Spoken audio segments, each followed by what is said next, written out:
The rain had been falling for 3 days when the stranger arrived at the cottage door.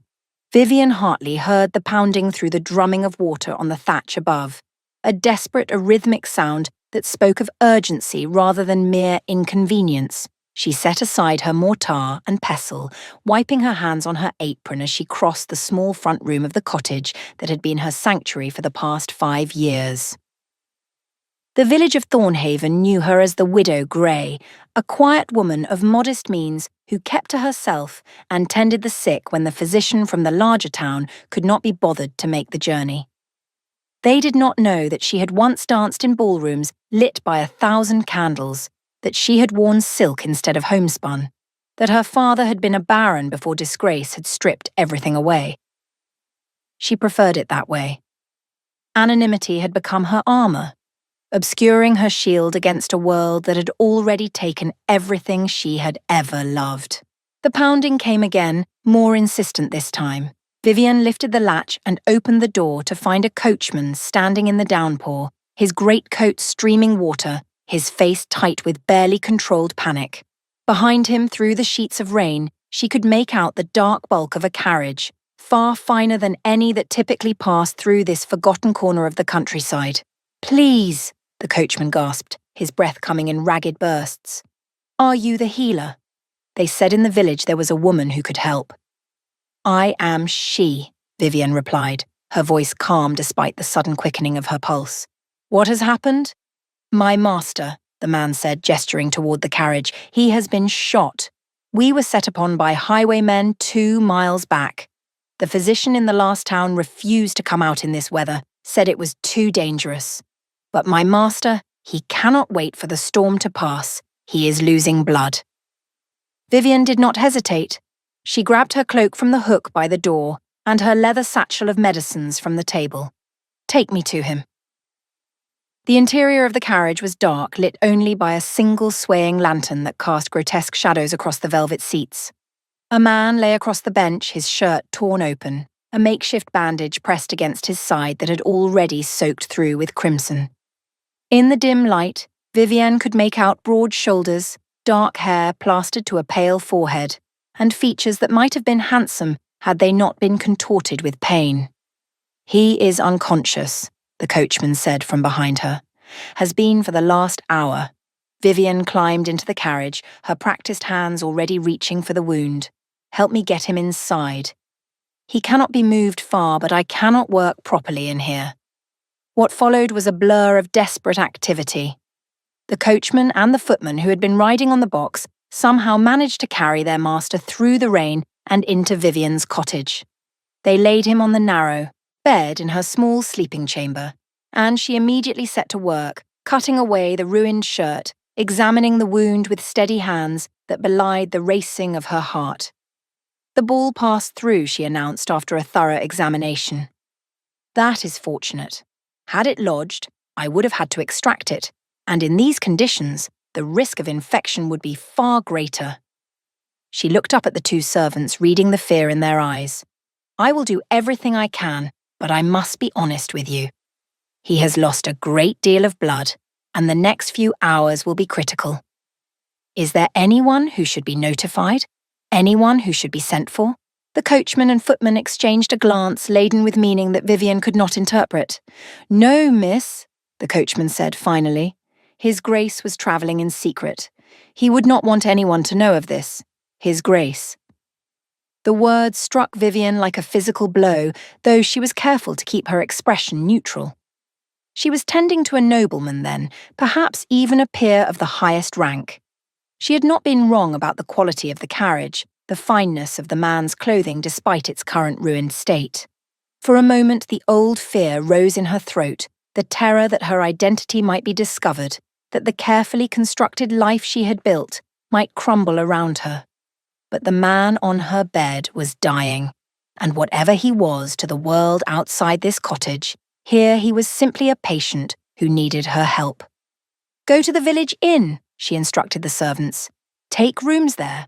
I will send word when there is news, but I cannot have you underfoot while I work." "We cannot leave His Grace," the footman protested. "You can and you will," Vivian replied. her voice carrying an authority that surprised even herself. "If you wish him to survive, you will let me do what must be done without distraction. Now go." They went, reluctantly, casting backward glances at their unconscious master as they departed into the storm. When the door had closed behind them, Vivian allowed herself one moment of stillness, one breath to steady her nerves. Then she turned back to the task at hand. The night that followed was the longest of her life. She cleaned the wound with spirits, packed it with poultices of her own making, herbs and compounds she had learned to prepare from the old wise woman who had taken her in during those first desperate months after her father's death. She monitored his fever, which climbed steadily as the hours passed, bathing his face and neck with cool water, forcing thin broths between his lips when he roused enough to swallow. Sometime in the small hours of the morning, the fever broke. Vivian was dozing in the chair beside the bed when she heard the change in his breathing, the shift from laboured struggle to something closer to peaceful sleep. She leaned forward, pressing her hand to his forehead, and found it cooler, damper with the sweat of a fever releasing its grip. "Thank God," she whispered, the words escaping before she could stop them. It was only then, in the grey light of the rain-washed dawn filtering through her small window, that she truly looked at the man she had saved. The harsh lines of pain had smoothed from his face in sleep, revealing features of striking nobility. A strong jaw, a proud brow, a mouth that even in repose suggested both sensuality and command. Dark hair fell across his forehead in disarray, and beneath closed lids, she knew instinctively that his eyes would be memorable, the sort of eyes that compelled attention and demanded truth. He was beautiful, she realized, in the way that wild things are beautiful, in the way that storms and mountains and other forces of nature are beautiful. There was nothing soft about him, nothing tamed or civilized, despite the obvious wealth of his station. Even unconscious, even wounded, he radiated a presence that seemed to fill her small cottage to bursting. Vivian withdrew her hand as if burned. She had no business noticing the beauty of any man, let alone one who clearly moved in the highest circles of society, circles she had fled 5 years ago and never intended to enter again. She was a healer, nothing more. She would tend his wound, ensure his recovery, and send him on his way. That was all. That had to be all. He woke near midday, his eyes opening with a suddenness that startled her. They were grey, she discovered, a deep, stormy grey that seemed to hold both intelligence and wariness in equal measure. For a long moment he simply stared at her, his gaze travelling over her face with an intensity that made her skin prickle with awareness. "Where am I?" His voice was rough, abraded by fever and disuse, but beneath the damage she could hear the cultured tones of education and privilege. "A cottage in the village of Thornhaven," Vivian replied, keeping her own voice carefully neutral. "Your servants brought you here last night. You were shot." "I remember," he said slowly, his brow furrowing. "Highwaymen. There were 3 of them." He tried to sit up and immediately grimaced, his hand going to his bandaged side. "I would advise against sudden movements," Vivian said dryly. "You nearly died last night. Your body needs time to heal." He subsided against the pillows, but his eyes never left her face. "You tended my wound?" "I did. Then I owe you my life." His gaze sharpened, taking in her simple dress, her work-roughened hands, the humble surroundings of her cottage. "You are the village healer?" "I am." He was silent for a moment, studying her with that unnerving intensity. "You do not speak like a village healer," he observed. "You speak like a woman of education." Vivian felt her spine stiffen. "I was a governess once before I married. I learned to speak properly for the sake of my pupils." It was a lie, but one she had told so many times that it fell from her lips with practiced ease. The man in her bed did not look convinced, but he did not press the matter. Instead, he asked, "And your husband?" "Gone these 5 years," she replied shortly. "I am sorry." His voice held genuine sympathy, which somehow made the deception worse. "My name is Sebastian," he added. "Sebastian Blackwood." Vivian felt the blood drain from her face. She knew that name. Everyone in England knew that name. Sebastian Blackwood, the Duke of Northcliffe, was one of the most powerful men in the kingdom. He was also one of the most notorious. The whispers about him had reached even this remote village. Tales of a man who had retreated from society after the death of his young wife, under circumstances that had never been fully explained. Some said he had loved her so deeply that her loss had broken something vital in him. Others whispered darker things, suggestions of violence, of secrets, of a man who might have been responsible for his own wife's demise. And still others spoke of the accusations that had surfaced just months ago, claims by his wife's family that he had murdered her for her fortune, allegations that had been investigated by the magistrate but never proven. The Duke of Northcliffe was a man under suspicion, a man whose reputation hung by the thinnest of threads, and he was lying in her bed, watching her with those penetrating grey eyes. "You know who I am," he said quietly. It was not a question. "Yes," Vivian managed, her throat suddenly dry. "I have heard the name." "Then you have heard the rumours as well, no doubt." His voice was flat, expressionless, but she saw something flicker in the depths of his gaze. Pain, perhaps, or anger, or the weary resignation of a man accustomed to judgment. "I have heard many things," she replied carefully. "I have learned not to believe everything I hear." For a moment, something like surprise crossed his features. Then his expression shuttered, becoming once again the impenetrable mask of a man who trusted no one. "Wise of you." He closed his eyes and Vivian could see exhaustion pulling at him, the demands of healing dragging him back towards sleep. Before he surrendered to it, he spoke once more. "Thank you," he said, the words seeming to cost him something, "for saving my life. Whatever else you may have heard about me, know that I do not forget a debt." Then he slept, and Vivian was left alone with the weight of knowledge she had never wanted to possess. The Duke of Northcliffe was in her cottage, in her care, utterly vulnerable. She could have sent word to his enemies, could have turned him over to those who sought his destruction. Instead, she found herself checking his bandages, adjusting his blankets, watching the rise and fall of his chest with an attention that had nothing to do with professional concern. She was in danger.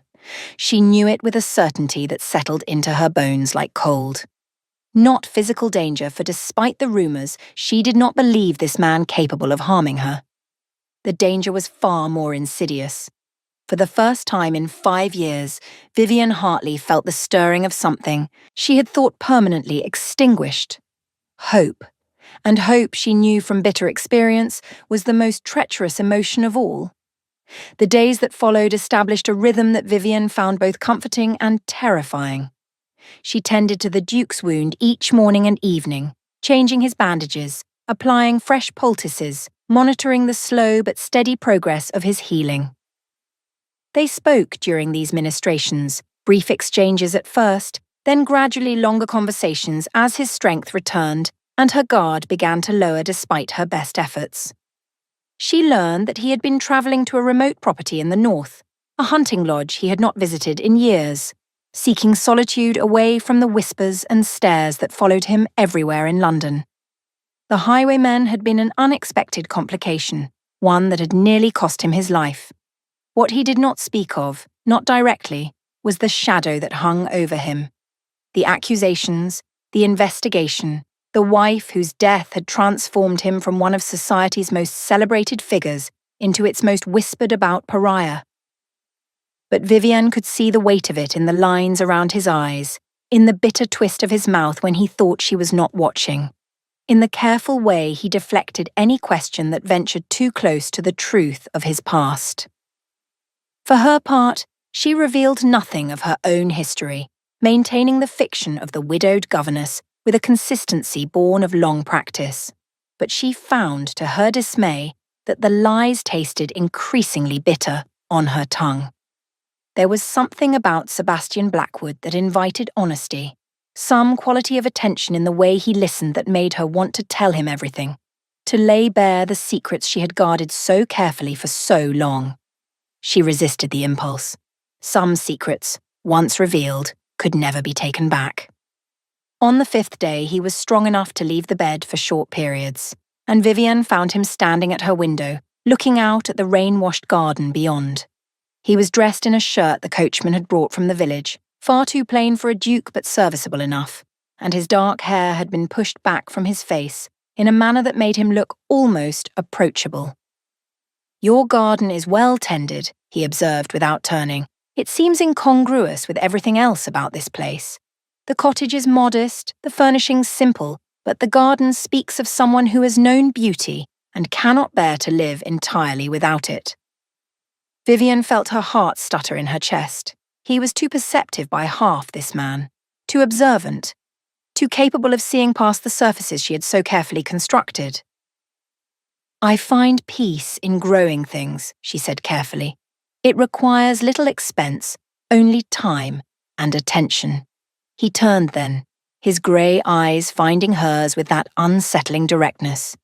"You are not what you seem, Mrs. Grey. I have suspected it from the first, but the more time I spend in your company, the more certain I become. There is a mystery about you, a story you are not telling." "I could say the same of you, Your Grace," she countered, her chin lifting. "Neither of us, it seems, is entirely forthcoming." A ghost of a smile touched his lips, the first she had seen from him. Touché. He moved away from the window, crossing to the chair she kept beside the fire. His movements were still careful, favouring his wounded side, but the strength was returning to his frame. She could see it in the way he held himself, the gradual reassertion of the natural authority that was as much a part of him as his grey eyes and commanding presence. "The magistrate believes I killed my wife," he said abruptly, the words falling into the quiet room like stones into still water. Vivian felt her breath catch but said nothing, waiting. "Her family has been relentless in their accusations," he continued, staring into the fire rather than at her. "They claim I married her for her fortune, that when she threatened to leave me, I ended her life to prevent the scandal. They have presented evidence, letters allegedly written by Cecilia expressing fear of me, testimony from servants who claim to have witnessed my cruelty." His jaw tightened. All of it fabricated. Every word. And yet the accusations stand. His voice was bitter now, raw with a pain that seemed to have been festering for months.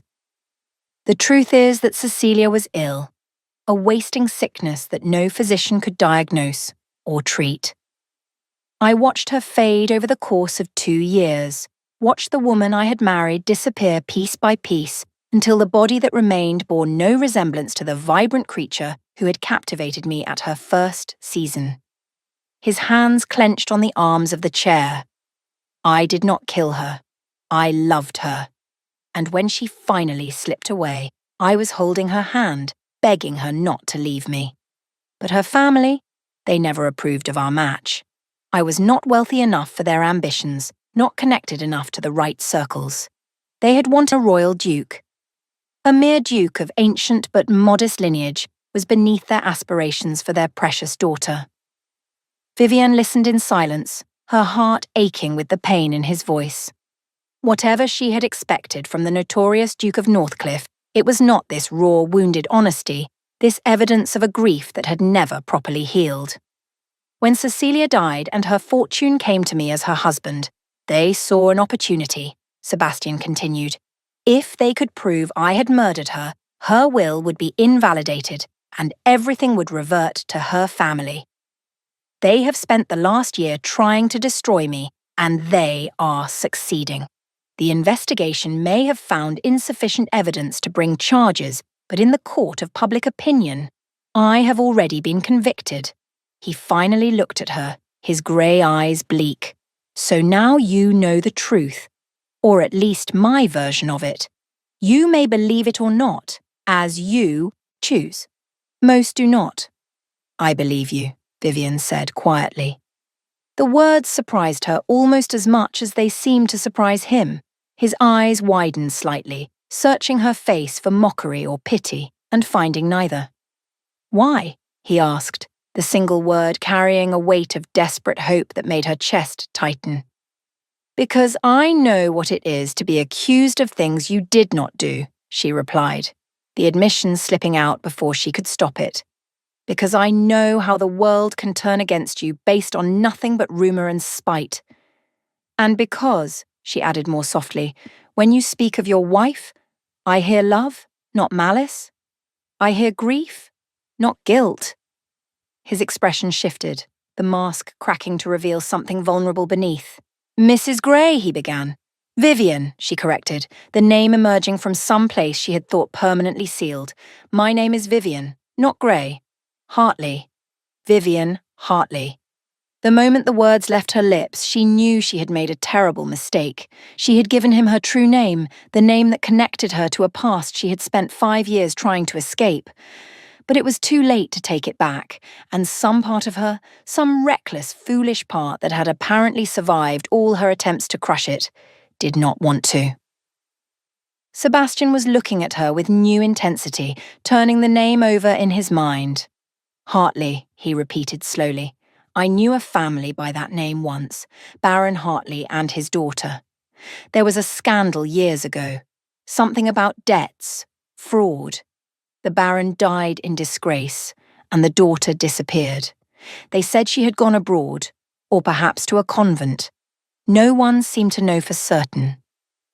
The daughter is standing before you, Vivian said, her voice steady despite the trembling that had begun somewhere deep in her core. She did not go abroad or to a convent. She came here, to this forgotten village, and reinvented herself as a widow and a healer.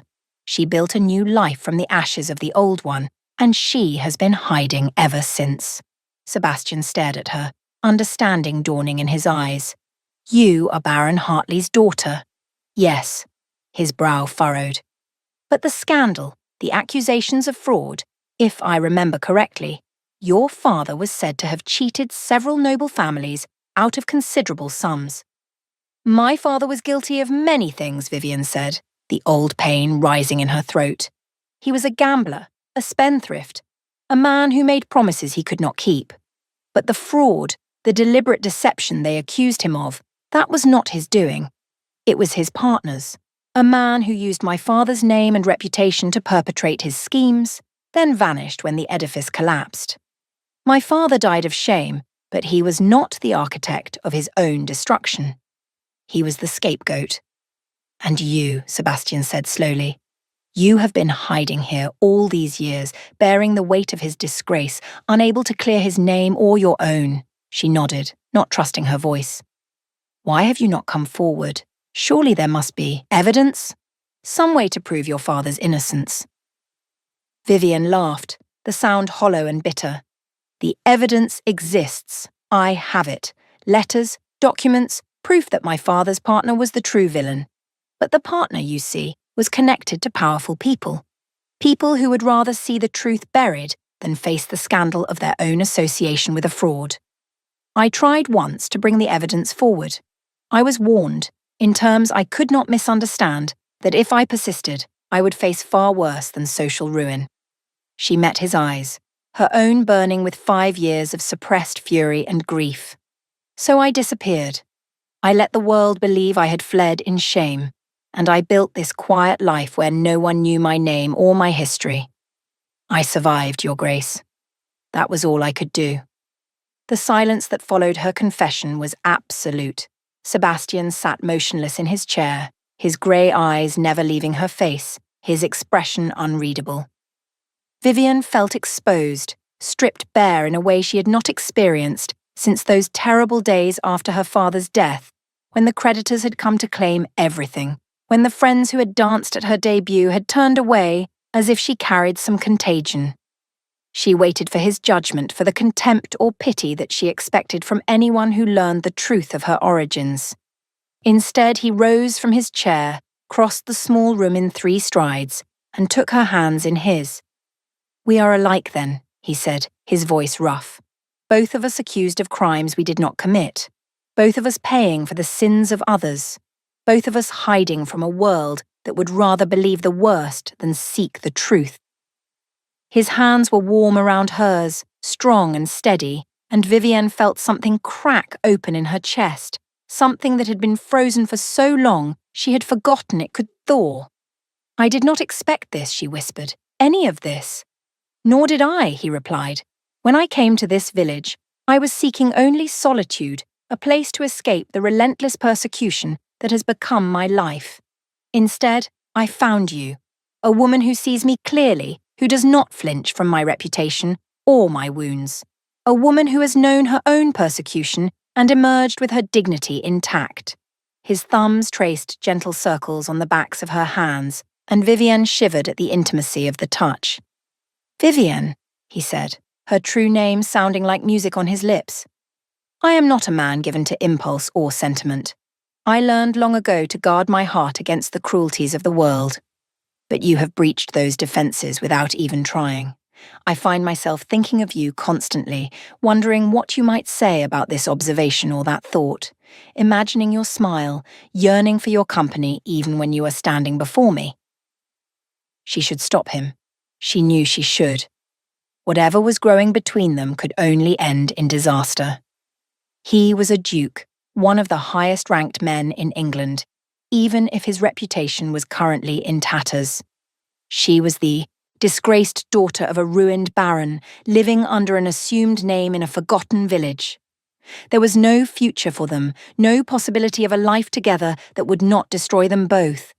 But when she opened her mouth to speak the words of refusal, what emerged instead was a sound that might have been a sob, or might have been a laugh, or might have been something entirely new, something that had no name because she had never felt it before. Sebastian, she breathed, and it was enough. He drew her into his arms, and she went willingly, pressing her face against his chest, feeling the steady beat of his heart beneath her cheek. He held her as if she was something precious, something fragile and valuable and worthy of protection, and Vivienne realized with a shock that cut through her like lightning that she had not been held like this in 5 years. Not since before her father's death, before the scandal, before the world had taught her that she was worthless and unwanted, and better off invisible. She wept then, great shuddering sobs that seemed to come from some bottomless well of grief she had not known she carried. Sebastian held her through all of it, murmuring words of comfort against her hair, his arms never loosening, his presence never wavering.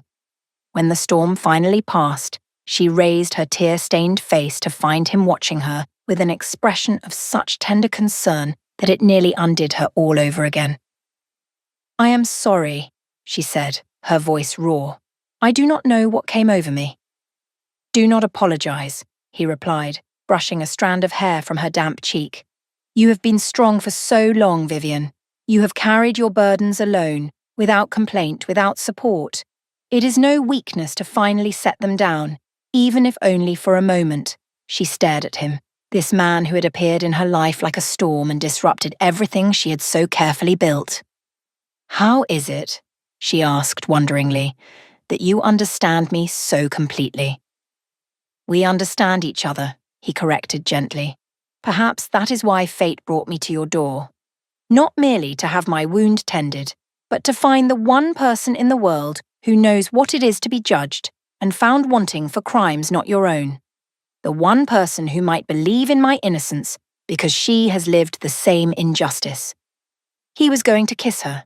She could see it in the darkening of his eyes, the slight parting of his lips, the way his gaze dropped to her mouth. Every instinct screamed at her to pull away, to retreat to the safety of distance and propriety. Instead, she rose on her toes and closed the distance herself. The kiss was soft at first, tentative, a question asked and answered in the gentle press of lips against lips. But it deepened quickly, hunger replacing hesitation as years of loneliness and longing found their release. Sebastian's hands cupped her face as if she were infinitely precious, and Vivienne clutched the fabric of his shirt, as if he might disappear if she let go. When they finally parted, both breathing hard, Sebastian rested his forehead against hers. Vivienne, he said, her name a prayer and a promise. I know our circumstances are impossible. I know the world would condemn us both if they knew the truth of who we are and what we feel. But I find I do not care. Let the world think what it will. All that matters is this connection between us, this understanding, this love, for I will not call it anything less. He pulled back slightly, meeting her eyes with that fierce grey gaze. Come with me, he urged. When I leave this place, come with me. Not as a servant or a dependent, but as my equal, as my partner, as my wife. Vivienne's heart stopped. Your wife, she echoed, certain she had misheard. I know it seems sudden, he acknowledged. I know there are obstacles that would seem insurmountable, but I am tired of living half a life, Vivienne. I am tired of hiding and suffering and enduring alone. You have given me hope that I thought permanently extinguished. You have shown me that there is still goodness in this world, still the possibility of being truly known and accepted. I would be a fool to let that slip away because of propriety or convention. She should refuse. Every rational thought in her head told her so. She was not fit to be a duchess. Her past would be discovered eventually, and the scandal would engulf them both. She would drag him down even further than he had already fallen, add fuel to the fires of gossip that already threatened to consume him.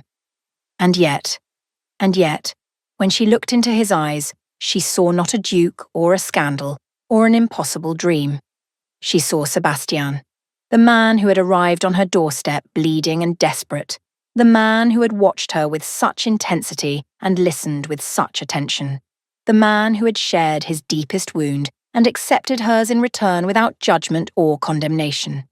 The man she loved. Yes, she said, the word escaping before she could overthink it. Yes, Sebastian, I will come with you. I will be your wife. His smile, rare and radiant, transformed his face. He kissed her again, this time with joy rather than hunger, celebration rather than desperation. And Vivienne, wrapped in his arms, allowed herself for the first time in 5 years to believe that happiness might actually be possible. They did not know then what trials awaited them. They did not know that even as they stood in that small cottage, pledging themselves to each other, forces were gathering that would test their bond to its breaking point. The past, it seemed, was not finished with either of them. The letter arrived 3 days later, delivered by a messenger in the livery of a noble house that Sebastian recognized all too well. The seal on the heavy cream paper bore the crest of the Waverley family, Cecilia's family, the people who had spent the last year trying to destroy him. Vivienne watched as he read it, saw the colour drain from his face, saw his hands begin to shake with rage or fear, or some combination of both. What is it? She asked, dread coiling in her stomach. A summons, he replied, his voice flat.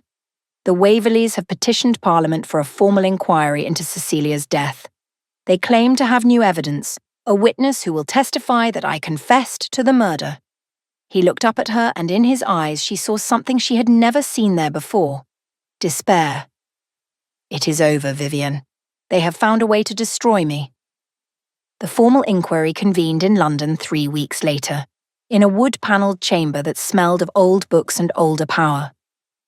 Sebastian sat at a table facing a panel of lords, his face composed into the mask of aristocratic indifference that was his only armour against the hatred radiating from the Waverley family seated across the room. Vivienne watched from the gallery, her hands clenched so tightly in her lap that her nails left crescents in her palms. She had argued against coming, had insisted that her presence would only provide fuel for the gossips, but Sebastian had been adamant. I will not face this without you, he had said. Whatever happens, I need to know you are there. The witness the Waverleys had produced was a former servant from Sebastian's household, a man named Jennings, who had been dismissed for theft years earlier. He took the stand with an air of nervous triumph, his eyes darting to the Waverley patriarch as if seeking approval. Tell the inquiry what you witnessed, Lord Waverley instructed, his voice oily with satisfaction. Jennings nodded eagerly. It was the night her ladyship died, my lords.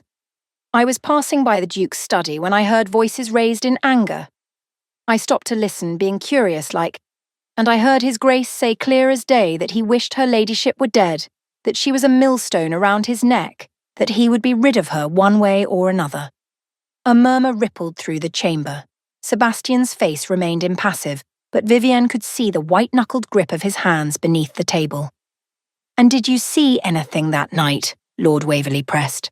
The witness nodded again, more vigorously. "I saw His Grace go into her ladyship's chamber late that night, carrying something in his hand. A vial, it looked like. And the next morning, her ladyship was dead. It was lies. Vivienne knew it with a certainty that went beyond logic or evidence. She had come to know Sebastian intimately over the past weeks, had seen his grief when he spoke of Cecilia, had felt the genuine love that still coloured his memories of his late wife. This man had not murdered anyone, but the inquiry did not know Sebastian as she did. The lords were nodding thoughtfully, exchanging significant glances. The Waverleys were smiling with barely concealed triumph. And Sebastian, proud, wounded Sebastian, was sitting in rigid silence, offering no defence because he believed none would be accepted. Vivienne rose to her feet. The movement drew every eye in the chamber, including Sebastian's, which widened with alarm. She ignored the murmurs, the shocked whispers, the scandalised looks. She walked down the aisle between the rows of observers, her head held high, her steps steady despite the trembling in her legs. "My lords," she said, her voice carrying clearly through the chamber, "I beg leave to address this inquiry." "This is highly irregular," one of the lords sputtered.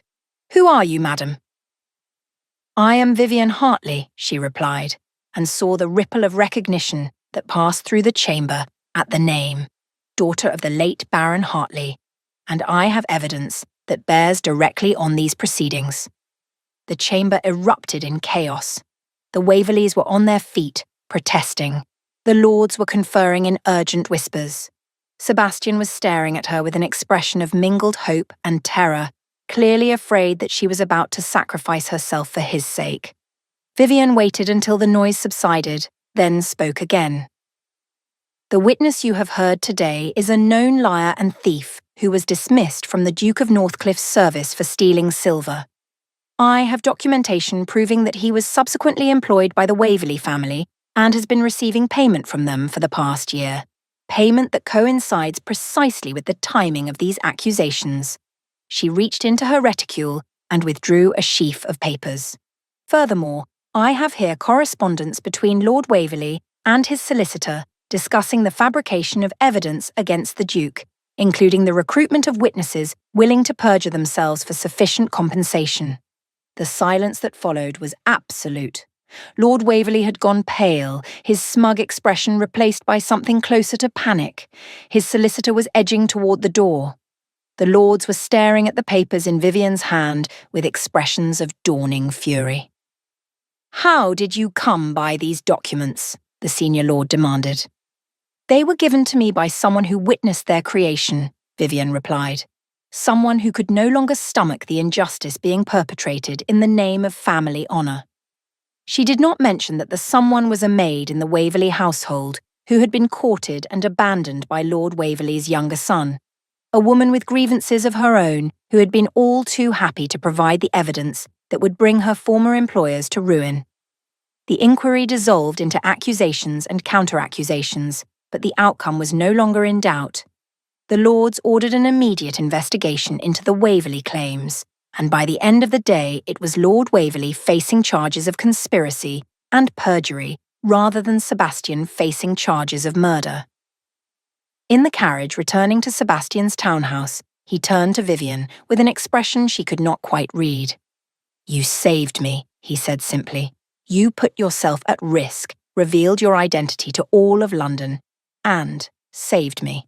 She reached for his hand, threading her fingers through his. "We save each other," she replied. "That is what love means." "And the scandal?" he pressed. "Your name will be in every paper by tomorrow. Everyone will know who you are, where you have been hiding." "I know," she said, and found to her surprise that the prospect no longer terrified her. "But I am tired of hiding, Sebastian. Tired of letting fear dictate my life. You gave me the courage to step into the light. Whatever comes next, we will face it together." His answer was to pull her into his arms and kiss her with a passion that left them both breathless. The carriage rattled through the London streets, carrying them toward a future neither could have imagined just weeks before. A future built not on the ruins of their pasts, but on the foundation of a love that had proved stronger than scandal, stronger than lies, stronger than all the forces that had tried to keep them apart. They were married by special license a month later, in a small chapel on Sebastian's country estate, with only their closest friends and family in attendance. Vivian wore a gown of ivory silk, and the Northcliffe diamonds sparkled at her throat, symbols of the legacy she was now part of, the family she had joined. As she walked down the aisle toward the man who waited at the altar, his grey eyes bright with love and joy, she thought of all the years she had spent in shadow, convinced that happiness was something other people had, that love was a luxury she could never afford. She thought of the night Sebastian had arrived at her cottage door, bleeding and desperate, and how that moment of crisis had become the beginning of everything. And she thought of the future that stretched before them, uncertain and challenging and filled with obstacles, but also filled with possibility. With love. With the knowledge that whatever came, they would face it side by side. The Duke of Northcliffe kissed his bride as the chapel bells rang out across the countryside, and Vivian Hartley, who had once believed herself unworthy of notice, became a duchess. But more importantly, she became half of a whole, partner to a man who saw her clearly and loved her completely, exactly as she was. Later that evening, as they stood together on the terrace of their home watching the sunset over the rolling hills, Sebastian drew her close and spoke quietly against her hair. "You saved me," he said again. "Not just from the inquiry, not just from the Waverleys. You saved me from myself, from the darkness I had allowed to consume me. You reminded me that there is still goodness in the world, still hope, still love." "And you saved me," Vivian replied, turning in his arms to face him. "You saw me when I had made myself invisible. You valued me when I had convinced myself I was worthless. You loved me when I had forgotten how to love myself." They held each other as the stars emerged one by one, as the night wrapped around them soft and warm, as the past finally released its grip and allowed them to step fully into the future they would build together. Neither knew what challenges awaited them. Neither could predict the paths their lives would take, but they knew, with a certainty that went beyond words, that they would face whatever came together. Two people who had been broken by the world, now made whole by each other. Two hearts that had learned to beat as one. And sometimes, late at night, when the house was quiet and the fire had burned low, Vivian would look across the room at her husband, at this man who had transformed her life so completely, and she would marvel at the strange workings of fate. A wounded stranger arriving at her door in a storm. A secret revealed, a love confessed, a future claimed. She could have saved him or damned him, the gossips had whispered when the story first emerged. But the truth, as Vivian knew better than anyone, was far simpler and far more powerful than any gossip could capture. She had saved him. And in saving him, she had finally saved herself. Their first child, a daughter with her father's grey eyes and her mother's stubborn chin, arrived the following spring. They named her Hope because that was what she represented. The tangible proof of a love that had conquered all obstacles. The promise of a future bright with possibility. And as Vivian held her daughter for the first time, as Sebastian stood beside her with tears streaming unashamedly down his face, she understood at last the full meaning of the life they had built together. Not a life free from difficulty or challenge, not a perfect fairy tale existence where nothing ever went wrong, but a life of partnership and passion and profound enduring love. A life where they faced every storm together, where they celebrated every joy as one. A life that neither of them had dared to dream of, and yet had somehow found the courage to claim. The Duke and Duchess of Northcliffe became, in time, one of the most respected couples in English society. Their devotion to each other was legendary, their love story the stuff of romantic whispers and admiring speculation. The scandals of the past faded into distant memory, replaced by the undeniable evidence of a marriage built on mutual respect and genuine affection. And Vivian, who had once hidden herself away in a forgotten village, convinced that she deserved nothing better than obscurity, found herself at last in the light. Not because of her title or her position, not because society had finally decided she was worthy of notice, but because she had found someone who saw her, truly saw her, and loved everything he found.